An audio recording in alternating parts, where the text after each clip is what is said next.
What's up, everyone? Tune in today as we talk about pizza types from around the world, Pizza Hut's ramen style pizza, what is a California style pie, and why are so many legendary Brooklyn pizza spots shutting down?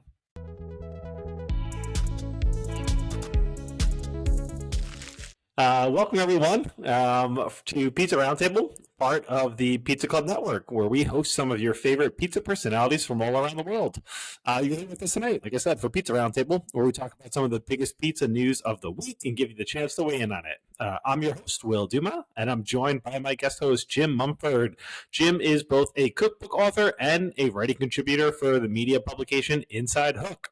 Jim, what's up, man? How are you? Hey, Will, how are you, bud? Doing great, man. I'm doing great.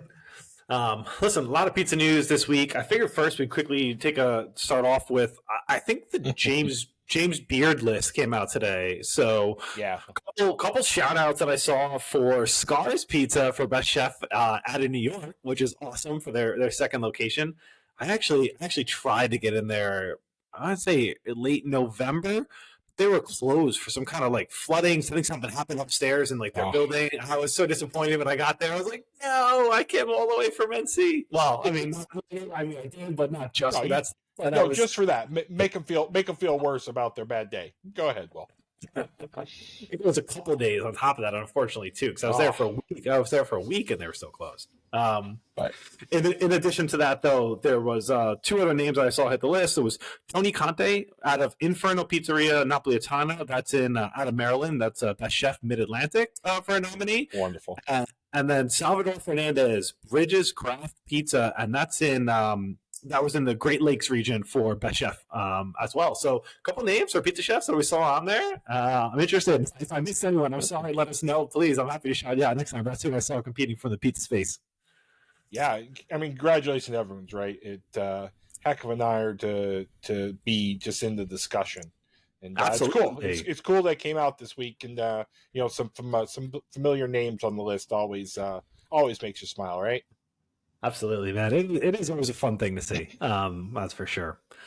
Let's get into it here. I'll start off with our first article, and this one is going to give us a little eclectic view of the world, right? I'll say that. And this one was from Tasting Table, and this one's titled literally 20 types of, or 20 types of pizza around the world. So pretty cool. Good start. I think we're going to see a lot of interesting pies in this one for sure. Any before we jump into it, anyone do you think is any particular country, Jim, or region that's going to stand out to you here that you're going to be like, whoa, I wasn't thinking of it. Are we? Yeah, like I read the article. I was interested to see how pizza turned into flatbread turned into worldly cuisine, right? And if you take a step back, it makes sense, right? The difference between a tostada and pizza really is very minuscule. So I thought it was certainly a cool article and kind of a good view on like it says what a thin cake is to what pizza is. How about you? There's one you're like, I never thought of that was pizza. Like where there had to be one that just like blew you away, right? To tell the truth, man, I'm kind of like I was more happy just to see some of the styles that I didn't even think about before. Particularly, one of the first ones that actually had popped up was this kebab pizza. I love like kebabs in general, and I feel like I really don't see them often on pizza. So that was kind of just I was like, oh, cool, man. Why are we not doing this here? How is this happening in Sweden, nonetheless, or anything, right? It's like kind of I feel like New York would be quintessential, right? It's like the idea of like I'm categorizing here, but like the gyro cart / smashed with a pizza, and you're just like, dude, that sounds amazing. Let's eat that late night. Like that's what I want. So I was in Berlin later last year, and so I saw this, right? I saw kebab meets flatbread, pizza, whatever you want to call it. It blew my mind, right? Because again, right, all the flavors are the same, the sizes are the same. It's just presentation.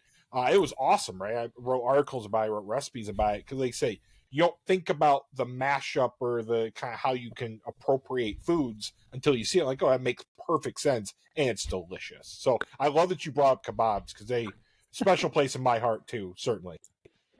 I do. They are good. Well, so I'll run through them quickly. I don't know if I'm going to butcher this, but this is Flammkuchen from France and Germany. This is super thin and crispy. Just like a crepe, right? If you want to think of just the a crepe plus 2 minutes probably is the way to think about it.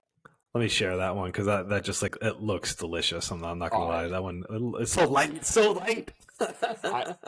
It's sour cream, and I know it's onions and cured meats, right? It says there, which is very cool. It's a light, right? Just crisp shatters. That's exactly what I'm thinking. Literally feel like that one's going to shatter right when you're having it. This one, another one, Dayton style pizza. It's a meat fest. I wasn't sure if I wasn't familiar particularly. It's not I know I'm familiar with Dayton, Ohio, but I didn't know from a distinct style. I don't know that I call Dayton style a style. I think it's more of a, again, Ohio has all the regional. It's the literal crossroads. Interesting to see that it's more of this is meat but also pizza rather than another way around, which I don't think is how we mostly appropriate meat lovers pizza. That's fair. That was last week we were talking about. Was it Columbus style was trying to get in there as a style as well? Right? Trying to be its own thing. Yeah, maybe I need to go road trip through Ohio again this spring, and maybe things have changed. And you can meet me. That's probably halfway from where we live. And sounds good. I'm down. Dayton style pizza, apparently. All right, so this one I'm not familiar with at all. On France, this was. Again, I'm sorry, guys. I'm gonna kill these. Pissoladieri? Well, that's definitely not it, but that's definitely how I'm reading it. I'm horrible for pronunciation. So what do you think? You picture what's Will think? Are you gonna smash one of these? Are you gonna? Listen, I'm always down. I'm always down for anchovies, and I love them. And especially great anchovy I'm tin fish all the way for quality. Absolutely. Tin fish. I would definitely try it. It's not calling my name. I'm not gonna lie here, but so I googled this, and it's a tart. It's like a niçoise salad meets a tart. Yeah. I'm with you, right? I don't know that this is where I'm going first, but like I said, I appreciate a good salty black olive. I appreciate the tinned fish. So I think there's something there for more American palate. I don't know that I'm bold enough for that very, very French looking tart. Well, French is probably the proper description for that. This one I'm going to be absolutely down for. I think it's the Lammakunen out of the Middle East. This looks delicious. Anything with this like style of meat, I am totally down to try. Yeah, so I've had this, the sumac kind of finish, which is kind of bright and lemony, and the dough is kind of like a crack. Think of like a stuffed Chicago style pizza dough, right? Where it's got semolina and it's got a little more texture to it. Really cool. I used to live above a Turkish restaurant, and they had. I didn't realize this what it was till I saw it, but really, really good. Just kind of appetizer, light lunch kind of thing. So this is one of the few I'm like, I've had this, didn't know what the name was, but again, the sumac, the lemony sumac, totally makes the whole thing. Sumac is one of those items that you're just like, if you hear about it, you're like, oh, and sumac. I'm never like, oh, I need that. Until like you get familiar, and then you're like, delicious flavor. This is everything, right? Absolutely. Let me go through these other ones quickly. They referenced Sicilian pizza, which we talked about obviously out of Italy. Probably one that doesn't come up, but I know we've got one of the Pizza Club members that also makes a lot. This is out of Argentina. It's called Fugaceta. And this is like, I don't want to equate it necessarily to deep dish, but I mean, this is a heavy cheese pie. I mean, it's thick and there's a lot of cheese. Like I'm talking, this is the one where you can the cheese pull over your head. Like absolutely. I absolutely. I never want to have it, right? Because I think that cheese pull would probably make it across the room. And again, it's that style, right? It's you think all the South American foods. I think this one I think needs to make it in the rotation. One of us needs to make this. I'm down. You next time you're in New York, you should come try. There's like I said, Papa Fern. Shout out to you, man. He makes some really good focaccia pizza, and he's doing a lot of pop ups around. So check one of those out. We have number 8. We've got Neapolitan, which is great.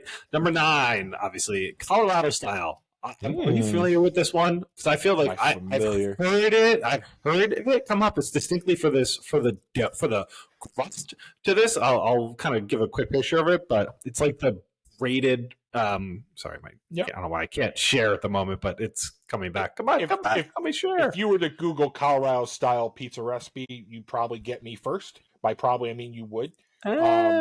So Bojo's thing, right? The bread crust, it's huge. It's a malted dough. It's covered in honey. You can see kind of that glisten. Yep. It's a thing. It is very representative of the area, right? It's big, it's bold. I've made them before. They feed a crowd. They're very, very whole wheat crust or whole wheat dough. Awesome style. Again, you don't hear about it, right? Outside of, greater Denver and, the general area, but love Colorado style. I think this is one of the ones that's going to blow up soon. Just because how bready and artisan you can make it. Interesting. Okay, I couldn't remember the nuance to it. And it was definitely the malty dough was what I was thinking with the honey. Yeah. And the braid. It's very distinct. Does it really feel that dense when you're eating it though? I mean, does it feel like you're like a slice, or you're gonna split that pie between a couple people, or is it that big, hefty to it? It's got some heft, right? So you got the whole wheat. It's not like nary. It's a bread, right? And you're a pizza, Colorado style pizza is gonna feed 4 easy, because they're also loaded with toppings. You don't put 1 or 2 on there. You drag it through the garden, and you put everything you got in there.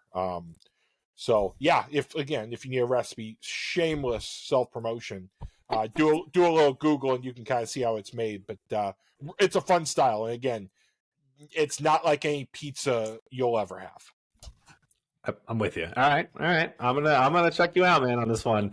I'm not even gonna attempt this pronunciation. I know this is as Georgian style cheese bread, and I've made this before, and I love it. I think it's delicious. I made it for, like, to tell you the truth, a couple different times, like kind of like an appetizer for like a dinner kind of party where people can kind of pull it apart, and it was fun, man. Like I really liked this. It was rich, that's for sure, but it's such a cool presentation when you're able to hit it when people put it out. So I dig it. Pizza, I don't know, but maybe good on you. This looks intense and a little daunting. Something between a bread bowl and a pizza. But yeah, I mean, listen, all the styles here are awesome and should be checked out and explored. But you're gonna have to send me that recipe. This one again seemed a little daunting even to me. But like I say, for an appetizer, I think this plays. I feel you. All right, let's shout out just 1 or 2 more. I was not gonna picture this out of Scotland. Deep fried pizza, and obviously I'm thinking like pizza Montanara, right? Is the equivalent, but this is not exactly the same. And I wasn't picturing Scotland as the destination for this. Next, like I say, I the dip out there, and it's great. And this looks like a tombstone slice thrown in oil. I tried Googling it. It made me sad. Will, I'm being completely honest with you. So I don't think this one's on the level of perhaps a Neapolitan pie. This is almost like the I don't want to take you down there, Scotland or the UK or anyone else, but I feel like this is like the chip shop equivalent of like where we just throw everything in like the deep fried Twinkie batter and we get it, like we're at the fish and chip shop, right? And this is the dessert side where we're just throwing anything in the frying, but that's what I'm kind of feeling here. Yeah, kind of feels the same, doesn't it? It does. But you laugh, but Casey's is going to do it next. Sorry, Casey's. You didn't deserve that. You didn't deserve that. I'm sorry. I'm just still bitter. You didn't choose me as your beer and pizza advocate. I apologize. My last one was shout out real quick. I think it's pronounced Coca. That comes out of Spain, and particularly, I want to say I saw kind of one of the more famous Spanish chef, Jose Andres, doing one of these particularly that caught my eye. I forget, I saw it a while ago, but any familiarity with the style, it just kind of goes along with that same idea of the little tapas, right? That you're eating all over the place. Like this looks perfect, almost like the Roman equivalent, sitting in a window like that, of a ready to cut taglio, off a piece. Right? Yes, exactly. Exactly. So yeah, I have had this. I live by one of his restaurants again in Chicago, and I grabbed this for lunch. It's the exact same thing, right? It's a taglio kind of thing. It's the really rich and bold small slice that gets you through the day with your beverage or your wine or whatever. So I've had them. And the one thing I'll note, right, is cheese is not necessarily a thing here. This is a flatbread with your tinned fish and your your pickled vegetables and other kind of ingredients. So really cool.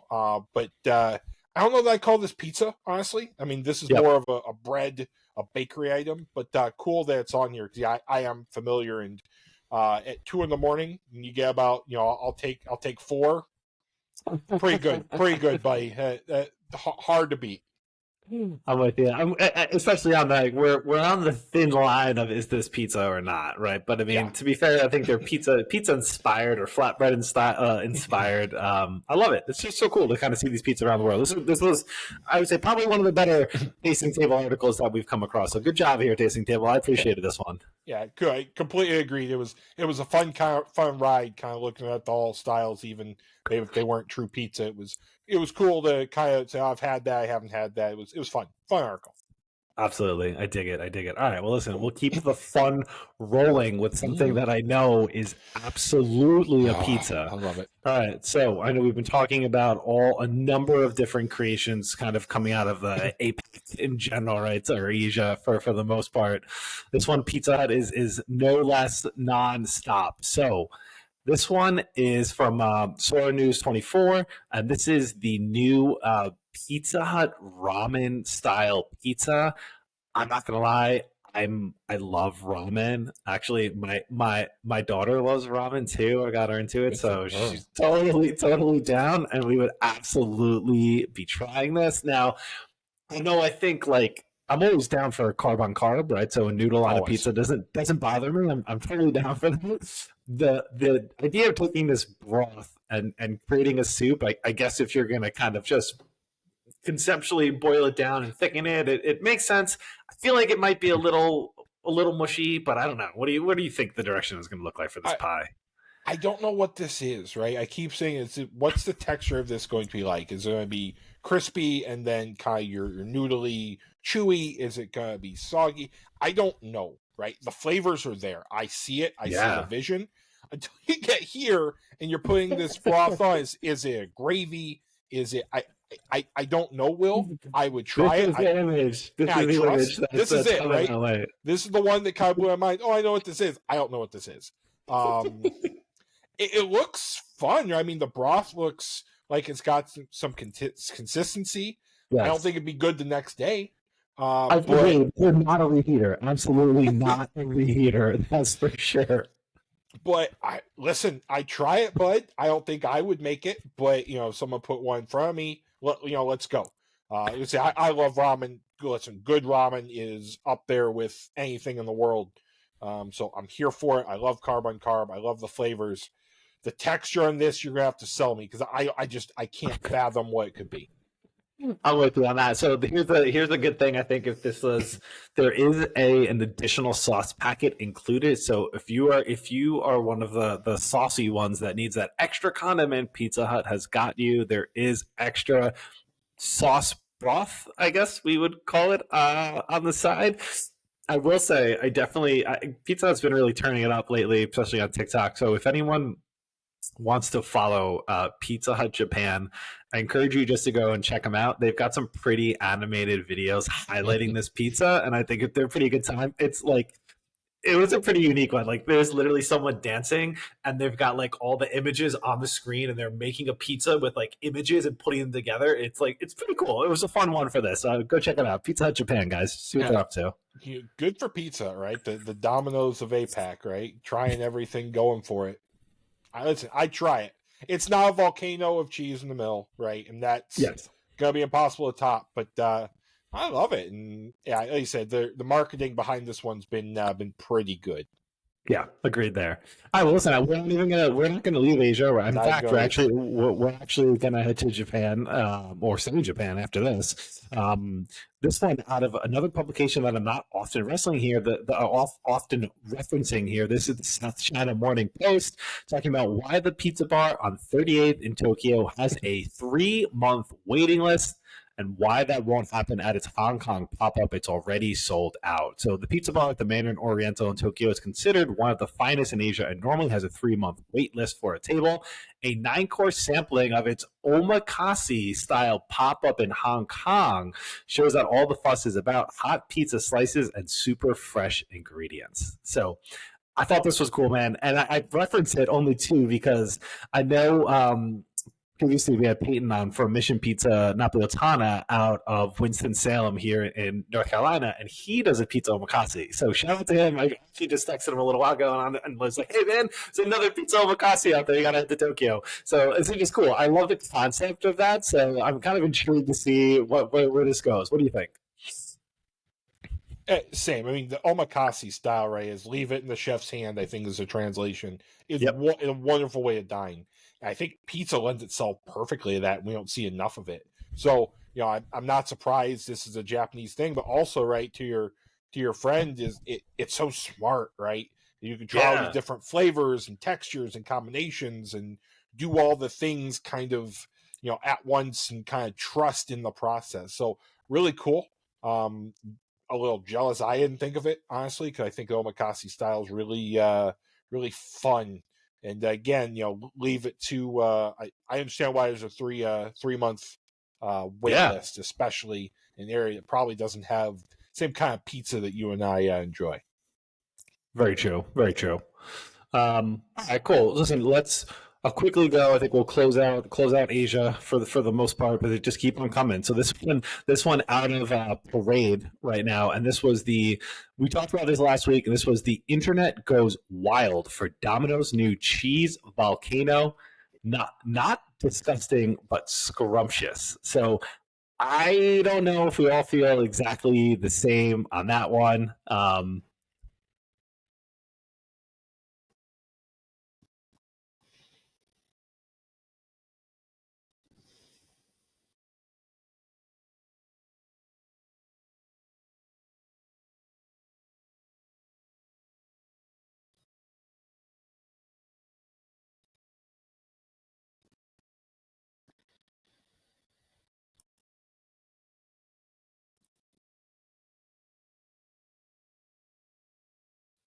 Yay! Well, I can hear you. Can't see you yet. There he is. Welcome All back, right, buddy. cool. Sorry, man. I got lost there for a second. It's all right. I was saying this one out of Parade, and we were talking about it last week. This was the internet sensation with the Domino's like cheese volcano style pizza. This thing is just ridiculous still, and it still continues to get attention all over. I don't know why we're not. I can't pull it up for a second, but this is there's a TikTok, a really famous TikToker who's gotten a ton of attention, kind of commented against this pie, saying like they went on to describe it as slightly disgusting, slightly intriguing cheese volcano pizza. It looks so disgusting and so interesting. It's literally a built-up crust bowl with cheese. You and I speculated what this was and how they made it, right? This kind of confirmed what we thought, right? The crust bowl. And listen, slightly disgusting, slightly intriguing. I'm here for it, right? This is disgusting. Oh, this is wonderful. What a great idea. Cheese from the middle. Don't no slander will be accepted. I am sure this is fantastic. I did see more videos of it, right? And like I say, it is more of a, they say perfect, right? It's dippable and it's built into it, right? It's kind of in the middle, and you kind of eat around it, kind of like it's kind of like a pizza monkey bread situation. I love it. It's perfect. It cannot be improved on. I'm with you. I'm really intrigued. Guys, please, I just want to see someone we know try this, please. Or send it to me. I'm happy to pay for you to ship it to me on dry ice or something too. More than happy. Looking at you, Goldbelly. Step up here. This is bigger than you. We need this You're doing it for the people. You're doing for it the for the people. people, right? All right, listen. Let's head halfway around the world. We'll make a quick stop in California. So this one out of Chowhound. This one was called "Why California Style Pizza Doesn't Have a Signature Crust." So I thought this was interesting. Obviously, we hear a lot about the flavors of California, right? In general, I think you're probably on the same page. We hear California, we think fresh. Right? Like vegetable forward. We're thinking organic, everything that like if you're coming from my time, Alice Walters wanted to be, or right, from historically when we're thinking about this and this movement for California cuisine. Do you feel, Jim, that there's a California pizza style, or when you hear that, does anything actually come to mind distinctly of what the pizza would look like, other than maybe like heavy, fresh vegetable style ish ingredients to it? Yeah, you nailed it, right? So my book, right? The California pizza style, it's not the crust, it's not the sauce like every other style. Yep. It's the garden on top, right? It's the whole CPK. We're gonna do the barbecue chicken on it. We're gonna do the pesto. We're gonna do whatever flavors you want. Now it's on pizza. That's California style. It's not like Sicilian has this crust and pub salads is crust. So what you're absolutely right. What I think of is what goes on top, the flavors. They're not traditionally pizza flavors at all, right? I mean, look, the taco style pizza is such a California thing with the avocado, the hot and cold, the textures, right? That's California pizza. I'm with you. I'm with you. It is just interesting, right? Because I mean, you get so many pizzerias out of California, particularly San Fran. I think we'll happen to talk about some later on in a bit, but just to the nuance of not having, I guess to get to it, the idea of not having a crust style, I think, is really important.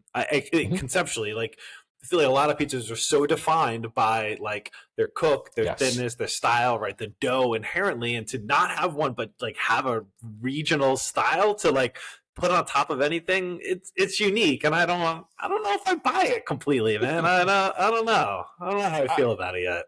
I get it, right? And I did. This was probably the hardest recipe to write outside of St. Louis style for different reasons, but because you're right, it's not defined by the crust or the sauce or the cheese.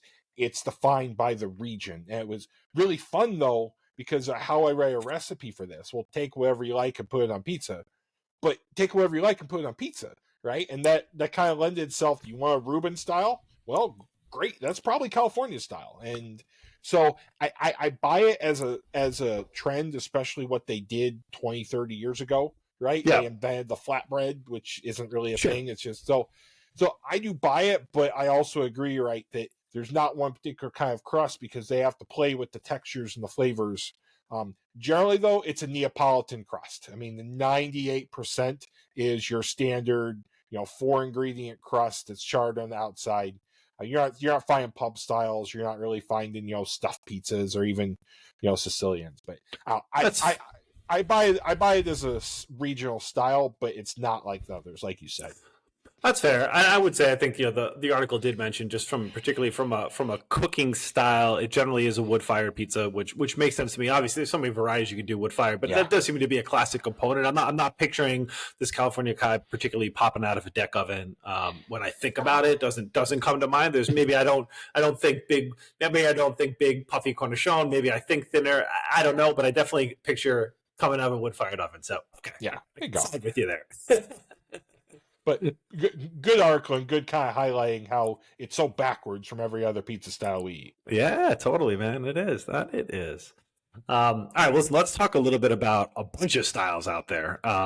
So this one out of Food and Wine, and this one's titled "Here's How Often the Average American Eats Pizza Every Month." So the premise for this article, like I said, this is Food and Wine reporting on it, but essentially Pizza Hut actually had done a survey out, I think, at the end of 2023. I think they polled roughly 5,000 participants and asked them a number of different questions just about their pizza preferences and items like that. So we'll dig into a little bit of it. And just to give you the background for it, it's not particularly from Pizza Hut in terms of just only Pizza Hut pizza. I think Pizza Hut essentially put the poll out there and asked 5,000 Americans their pizza preferences in general.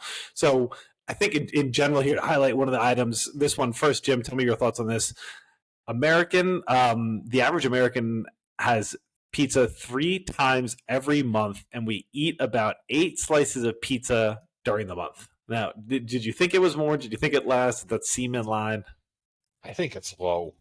Truly, bud, I think it's low for two reasons. One, how prevalent the C store pizza is now, right? Fair. Which I'm sure this didn't capture, and we've talked about how that's kind of changing the pizza movement.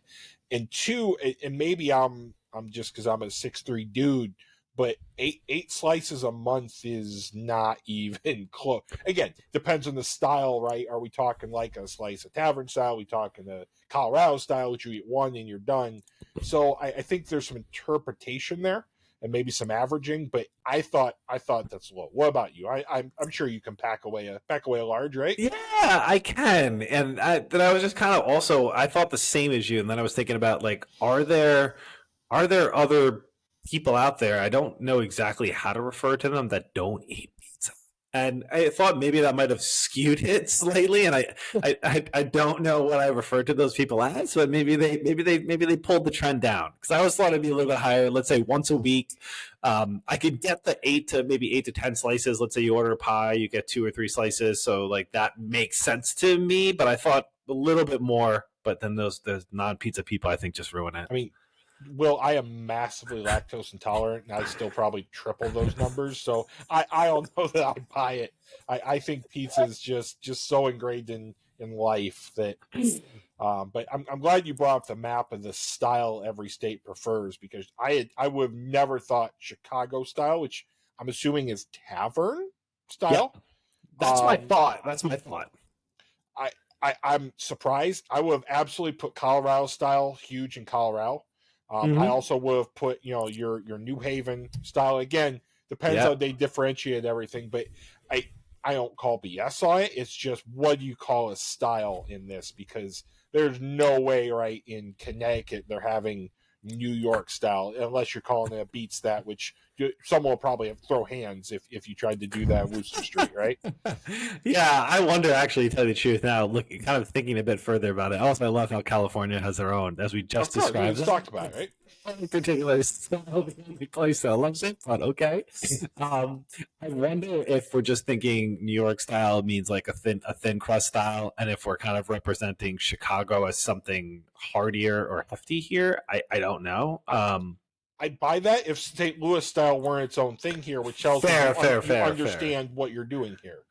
Okay, So fair point. That's a good point. Okay, I I get it. I don't know, 5,000 people. Come on, Pizza Hut. Those are rookie numbers. Let's get up to 1 million, right? Let's get Statista involved and let's actually understand. Please, selfishly, I want to know what styles everyone eats. It's true. I love it. The reason actually this also came out too. There's a publication. Obviously, there's a media push behind this one. Pizza Hut. I don't know how this is just coming out now. I think they're calling it the Swisha style pizza or something of the sort. Essentially, that it's Pizza Hut will be offering a hot honey pizza. Um, I don't feel like this is new, and we've been having hot honey pizza for quite some time. I don't know if Pizza Hut didn't do this already, or maybe they did and we just all forgot about it and they're just doing this now just to draw us back in, but I feel like Probably. this was out there already. Yeah, I'd say hot honey was like 5-10 years ago. I mean, let's say Colorado style talked about, right? Hot honey is its thing. Yeah. I feel like, yeah, they're probably 5-10 years behind the trend on this one. But again, maybe they're just trying to recycle old news and trying to get relevant again, because we can't sell ramen pizza here in the U.S. or something. I would say, the article itself did reference also, the Pizza Hut trend spotters. What do you think about that as a gig, Jim? Being a pizza trend spotter for like a chain pizzeria? It kind of sounds pretty interesting, man. I think it's fascinating, right? A combination of culinary arts and sociology and trends, and I think every large corporation has this, right, consumer Yeah. trends, but this one I think is really interesting, because not only is it food, which is so kind of hard to nail, but you're talking pizza, and then Pizza Hut pizza. I think it'd be an interesting job. And if any listener is a trend spotter, we'd love to talk. I have about 1 million questions. Yeah, go ahead and give Will a call, because I think we'd have a lot of fun talking about pizza. I agree, man. If anyone's out there, please chat us. We'd love to bring you on Chalk Pizza Trends with you. That would be amazing. Yeah.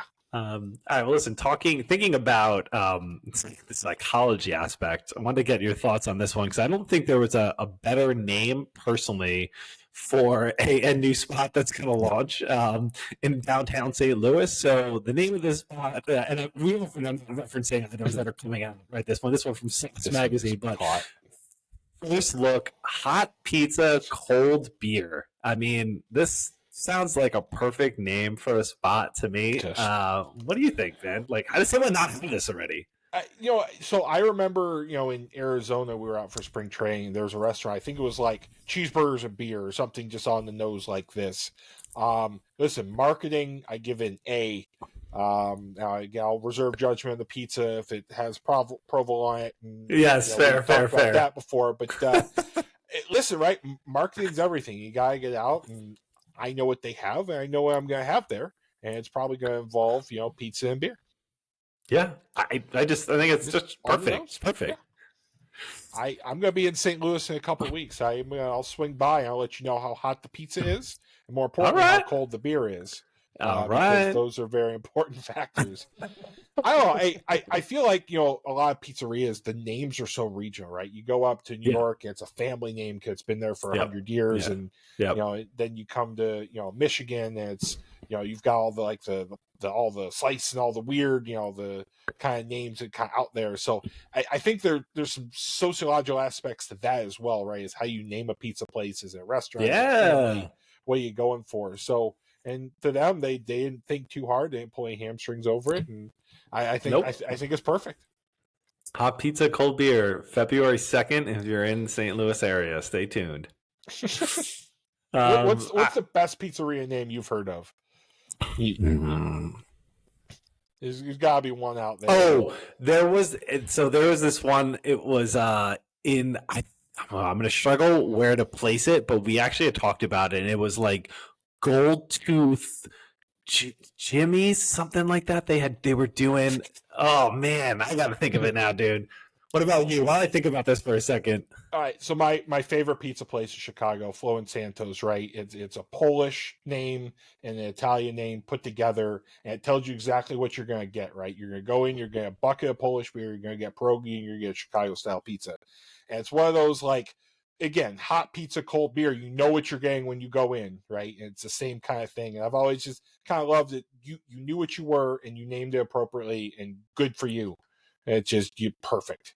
Yeah, I love when you know what you're going to get. Okay, listen, I found it, and here what it is, guys. Just for reference, this was Gold Tooth Tony's, and they are out of Houston.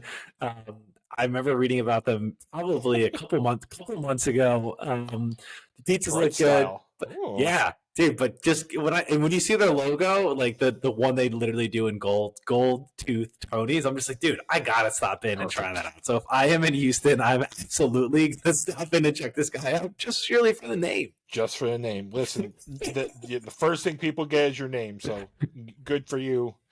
That pizza looks great. It does. Man, I gotta head to Houston, man. There you go. All right, let's hit something that I don't know if this is pizza, and this is also not the first time that this has come up. This one out of NDTV, and I think we've all probably heard of this sensation, but they are catching back on again from a recent Las Vegas restaurant, and this is the idea of the pizza cone. So I think the article here references back in 2021, it caught up a lot of attention. I thought it probably was a little bit earlier than that, to tell you the truth. I actually think it was. We're hearing about these years ago. There was a shop in New York that was doing them, and it was called K-Cone, actually, and I remember it very distinctly. I want to say 2015, 2018, something like that. But then they popped up again right around the time for the pandemic, and now we're still talking about it, man. This just seems like a grown-up Totino's pizza roll that my mouth is going to get burned off if I eat it. But what do you think? I mean, again, I'm surprised Pete Davidson isn't, repping them, because you nailed it, right? I understand the concept. There was that time where everything got put in a waffle cone, like you said, Yes. 10 years ago, and this was one of the casualties. I don't know. It's a style. I don't know that it really works, right? Because the thing about pizza is the layers. You're not really getting layers here. You're just getting. There's why pizza burritos aren't really a thing. So I think it's just the texture and the layering, and you're gonna end up wearing it. So I've had things similar to this. I never really enjoyed it, unless it was like bite sized or something. So I'm with you. I think this is a pass. Um, Again, until Pete Davidson makes it a thing. I'm with you on this one. So people are touting this as like, hey, I can like walk down the street and have this pizza cone. I feel like I would just be so afraid that like the bottom is gonna fall out, Yeah, something's gonna come off. I'm totally down for eating a slice with like with a plate. Like I've got that wax down. paper. Yeah, I totally figure that out, right? Okay. This to me seems like I don't know. I'd be worried about this. It's not gonna end well for me walking with this thing. No, it's not. And the one I had at least got very soggy. You predict it, right? Because the sauce first, and it just kind of looped out, and I ended up being kind of a soupy thing. So, oh, it wasn't for me, but I'm sure someone will nail it, and we'll be idiots and we weren't talking about it 5 years from now. That's fair. When Casey's is selling them by the truckload. You never know. If you look at a good convenience item, right, you could definitely put it. I could see these sitting in the like, almost on like like the pretzel machine or like the spinner, something like that, where there's a rack and you could just pull them off and serve them for quick serve kind of thing like that. It seems perfect for some 7-Eleven, somebody like that. But hey, man, get a pizza cone. You're welcome, Hunt's Brothers. We're just throwing you ideas here for free. All right, let's chat quickly. Let's go back to Chicago let's go back to California for a second. But somehow we'll talk about Chicago when we get there. So this article out of PMQ, guys, and this style is changing the San Francisco pizza scene. Chicagoans won't be surprised that one of their signature pies is getting attention from San Fran legends like Tony G. So we're talking Chicago thin. Tavern style for this is getting a bit of attention. This article originally was featured in the San Francisco Chronicle just last week, but talking about the rise of people doing tavern style pizza in San Fran. Jim, I know you're familiar with it, and we're talking about like Chicago thin tavern kind of being all over right now. Anything particular you think that draws it to San Fran? Is it just we got like a great mix of pizza makers out there and they're like, hey, look, we experiment, let's try something different, let's go with it? I don't know. So if you go back up to the picture didn't really look like tavern style to me. It looked like thin crust pizza. Agreed. I'll grab it up. And I think that's really important, right? Because a thin crust pizza has a lot of restaurant advantages, right? It cooks quick. You can, pre-cook it. You can cure it. It's heartier, right? It's not going to rise on you. There's a lot of advantages. So I understand that. But that doesn't really look like tavern style pizza that I knew when I grew up with. I think the whole rise of the thin crust and the party cut is just that. It's very social, right? It's kind of thing you bring out several, you try many. You can get, you can get a middle, you can get a corner, right? You can have different experiences within the pizza. I think that's why it's so fun. I think why, a big city like San Francisco would kind of embrace something that's very communal, which is very, like you say, you can have different experiences and experiment with the food a little bit more, because the crust isn't necessarily as much of a star as like a Neapolitan, right? It's going to focus on the toppings and the presentation. That said, that didn't look really like tavern style pizza to me. Yeah, they do look a little thicker, particularly. Let's pull up the next batch that PMQ shot here, which maybe the top one here, definitely way thinner than what we saw in that initial one. Yeah. That's for sure. These are pretty heavy topping. I'm not gonna lie. Though in that respect, I'm not familiar with that. But hey, hey.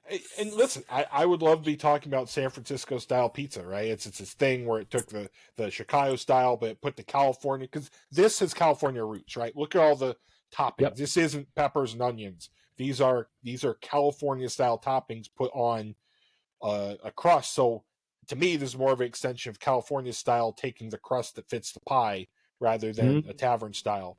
But I think it's cool, right? It's cool how you combine regions and you get kind of your own thing. So I'm totally here for it. Especially at bottom, it looks like it's got the pickled peppers and the the chipped beef or whatever. That looks pretty good. I'm with you there. It is interesting. I mean, obviously, anyone's not familiar with Tony Giamatti, like the pizza god, right? I mean, Absolutely. period. Masters every style out there, and he's got a ton of different San Fran spots as well. You can get all kind of styles of pizza. Pizza Rock being probably the one where you can get literally everything out there. So yeah, and clearly he knows what he's doing, right? Because those pies look incredible, and he's making them thicker to handle the toppings, and everything there's purposeful. That's a great point. Yeah, and the other one, I think the other one here that those referenced was distinctly Last Round Tavern was one of the pizzerias that PMQ highlighted distinctly for doing like tavern as their style. Like that is what they do out of their spot. Yeah. All right. We got two more, man. Let's hit them real quick. So I know, Jim, you love taking photos of your food. Absolutely, and this one had a PMQ as well, and this one was called "Shoot and Sell: How to Create Perfect Pizza Pics for Instagram." I feel like we all could probably use a little bit of a tutorial here, right? And this is Rory Doyle, who's a freelance photographer out of from the New York Times. Mm-hmm. Also, give some quick insights on picture taking, which to be fair, I've always thought of pizza as a challenging item, but I never thought about why. And then kind of getting into it a little bit more, Rory highlights a few different items that we'll get into, but just the idea for a lot of times the color, if you're just shooting like a cheese pie, it feels bland to think it is almost one dimensional, right? I mean, you are shooting a circle that is laying flat, and you're trying to get it to pop, right? Like, so it's like impossible. Wow, something it is. It feels like that, but yet there are so many beautiful pics everywhere on every social media site with them. So some of the recommendations here. Sorry, go ahead. You jump in first. It's just like I make food, I make recipes. I'm not a photographer. My 6-year-old takes better pictures than I do, but pizza's really hard for that, right? It's flat. It has no depth. It has no real difference in color, right? So how do you make it pop without staging something, which isn't my brand, and I think people fall through. But kind of the article talks about, you just go for, people know nostalgia, right? People know what a good cheese pizza looks like. You hit that point in their brain, it clicks.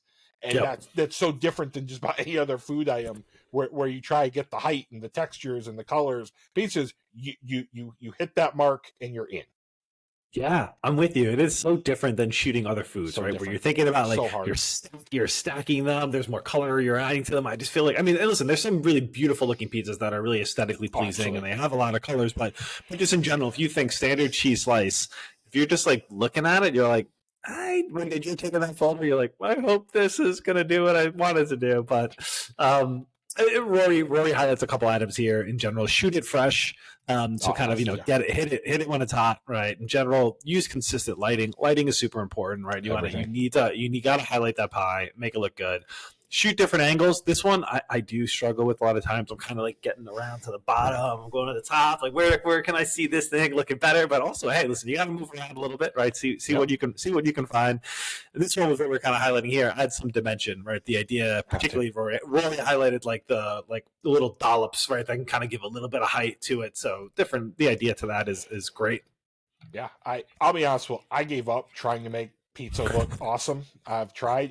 Here's the pan, here's the shot. You know what it is. I'm gonna go eat, which is kind of my brand, like for better or for worse. But no, I think it was a good article, right? Is you do what you can, and when in doubt, right? It's pizza. Even bad pizza photographs, okay, right? Yeah. So you know what it looks like, and that's cool. And there's some friend, the Jimmy Hanks, one of the ones that his shots are always so great with the Frico, and just like I'm always beautiful in awe of how he pulls it off, because I can't do that, right? So pizza photography is its own art, and kudos to those who can make it and shoot it. Yeah, I'm with you. I think two pizza club hosts that we have on that are on all the time.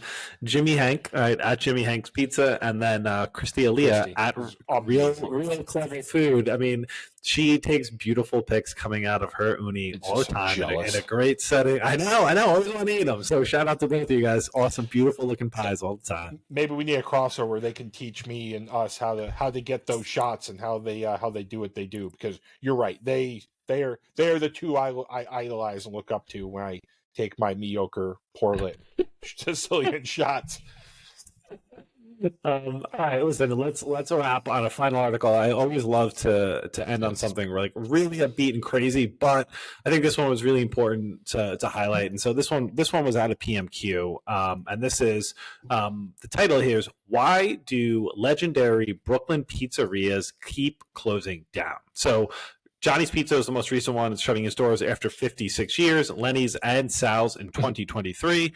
Is business hurting or is it something else? So I think in general, the kind of idea for the highlight for this is Brooklyn, a great destination for pizza. And there's so many different like well-known pizzerias out there. And there's a lot of pizzerias that are doing well, but I think they're kind of highlighting here the idea of some pizzerias that are shutting down, and it's not particularly a business thing, right? So I think the article kind of gets into a bit. Some of them are looking to retire.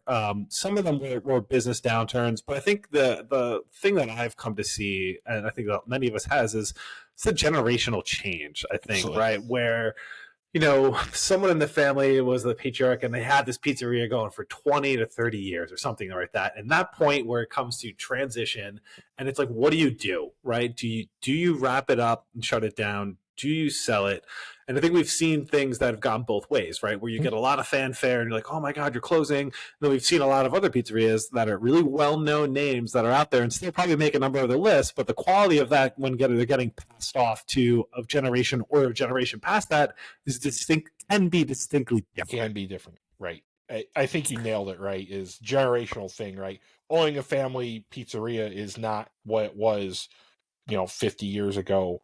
And, we just said, right, a lot of the pizzerias, especially in Brooklyn, like they're named after the family, right? It was literally a family business.